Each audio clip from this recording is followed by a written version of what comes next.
Ces femmes ont marqué l'histoire biblique par leur foi, leur courage et leur obéissance. Chacune d'elles nous enseigne des leçons précieuses qui restent d'actualité aujourd'hui.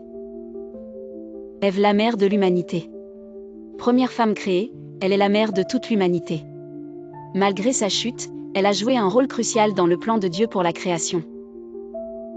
Leçon, nos erreurs ont des conséquences, mais elles ne définissent pas notre destinée. Dieu offre toujours une seconde chance.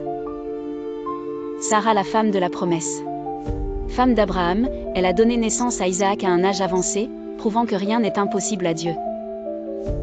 Leçon, la patience et la foi en Dieu portent toujours du fruit, même lorsque tout semble perdu. Rebecca, une femme de discernement. Mère de Jacob et Ésaü, elle a joué un rôle clé dans l'accomplissement de la prophétie divine en aidant Jacob à recevoir la bénédiction. Leçon, la sagesse et le discernement peuvent influencer l'histoire, mais il faut aussi faire confiance au plan de Dieu sans manipulation. Myriam, la prophétesse et sœur de Moïse. Sauve Moïse bébé, guide les femmes dans la louange après la traversée de la mer Rouge. Leçon, l'adoration et le leadership féminin ont une grande place dans l'œuvre de Dieu. Attention à l'orgueil qui peut nuire à notre destinée.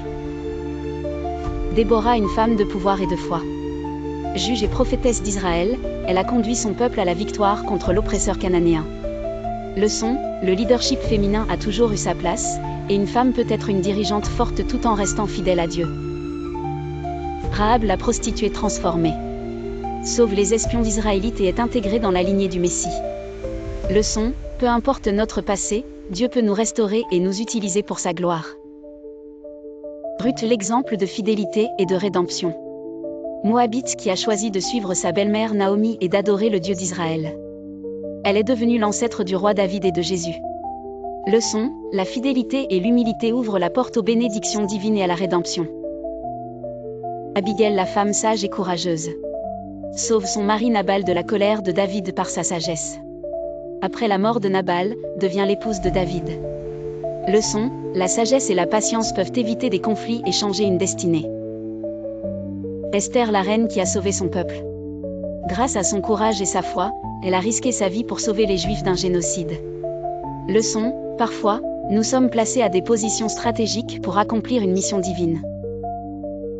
Marie, la mère de Jésus. Choisie pour être la mère du Messie, elle a accepté cette mission avec humilité et foi. Leçon, l'obéissance et l'humilité sont des clés pour être un instrument puissant entre les mains de Dieu. La Samaritaine, la messagère de l'Évangile.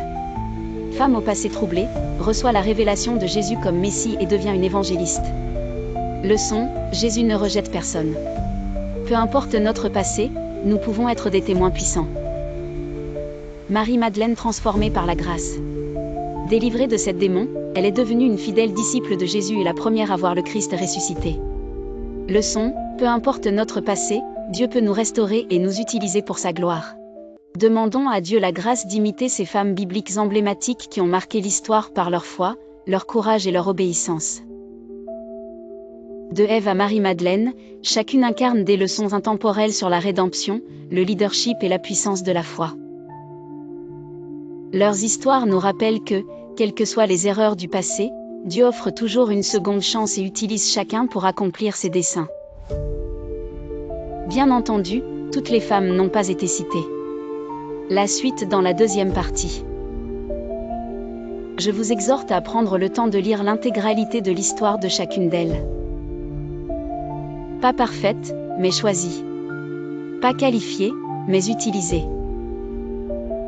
Dieu n'oublie pas les femmes de foi et il ne t'a pas oublié. Ton passé ne te disqualifie pas. Prépare ton témoignage. Que Dieu vous bénisse, non seulement aujourd'hui, mais à chaque instant de votre existence. À très bientôt.